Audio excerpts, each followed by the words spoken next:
specifically require where would the two of you not meet as strangers sitting at the table, but actually speak on at eye level? I wish you'd come to Fiji, because we definitely want to see him as a strange animal at the table, because we actually welcome the private sector. I think the problem has been in Fiji is that the insurance companies there have actually not necessarily wanted to participate in that space. You know, we've had Emmanuel there, he was in Fiji, and of course he's done that report for us. He was the author of the report for us.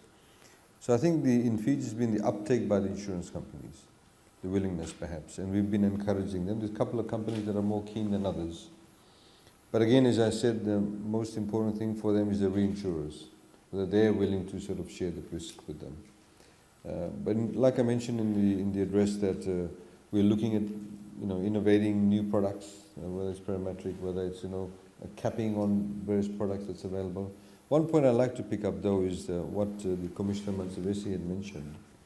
He talked about a regional approach there, and he also mentioned Pikrafi and Krafi, which is the Caribbean one. That's more insurance for sovereigns. So if, for example, a particular climatic event takes place in a country, and if you say go above a particular category of a cyclone, then there's a set amount of money that you do get paid out to the country. What we are interested in Fiji, we actually have not joined Pikrafi because we do not see that as a viable option for us, because the payment is too low and the premium is too high, and our budget has got enough depth to be able to meet the immediate needs. And Pikrafi's objective is to immediately give you that assistance. We are more keen on, yes, you can have a regional approach, but not necessarily for sovereign, but more in the private sector, more for households. That's the space where the insurance companies are actually absent from, and that's what we need to develop. And yes, we can take a regional approach even at the private sector level, but we need to also understand that the risks involved vary from country to country also. And also the pool of people who will be insured varies. Fiji is a population of 900,000 people. The total population of some of the other Pacific Island countries is 15,000 people, or 50,000 people, or 120,000 people. So we are the second largest populated country in the Pacific, and we're not even 1 million people. The largest is 7 million, or 7 to 8 million is Papua New Guinea. Then the next one is Fiji, 900,000 people. So I think we need to also be able to understand that too. This is why this InsuResilience work and what the World Bank has done is very, very important. And the focus on is insurance important, not important, how important it is, misses, I think, the point that what we really need to see, the real currency that's of value here, is the understanding of risk around the world, particularly in developing countries.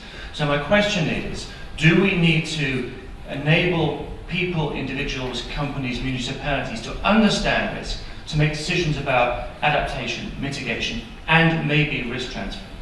I wanted to say this to the highly technical insurance people. Please don't put all developing countries in one basket. We're not all the same. And also we have different risks. We also vary from region to region. So there needs to be a far more nuanced approach. So if you're saying, 400 million vulnerable people, we're not all the same. We're different regions, different countries, different standards, and I think there needs to be an appreciation of that. Is the Forum aware of the importance of the work of one of the sons of Bonn, Jürgen Habermas, who created the theory of the public sphere? And are you considering that perhaps it's not just about a better explanation of the benefits of insurance, it's about generating debate and dialogue in the local public sphere, so that actually there's more uptake of insurance through, for instance, media coverage, but debate as to why, for instance, infrastructure is not being insured. So are you interested in perhaps working with the enablers at the local level of that public conversation that can perhaps allow the public sphere to become that creator of a culture of resilience? We launched a 5 and 20-year development plan. We had 800 meetings throughout the country to actually have public consultations. So we had one set before the cyclone, and then the cyclone came along, we had to defer it, we had another set of public consultations.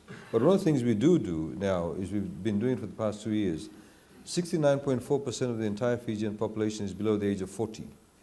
So people like me are in the minority. And so we actually now have budget consultations every year. We actually start with high school students. So we go to high schools, we have public consultations, open to any members of the public, disabled groups, private sector, commerce-based organizations. And then we sort of, have these discussions and we have the input from them. So most definitely, if you go to countries like Fiji, the dynamics may be say different in a city like Bonn or in Germany, but if you go to many island nations, people simply want solutions. And they want solutions and they want it fast. And they want it quick because they're really at the cold face of climate change. So we need to be, as governments, as cities and municipalities, be able to give them the range of products, as opposed to saying, we're not saying, Olivia is not saying, here's one insurance product, to give them at least a couple of options so they can actually choose from that too.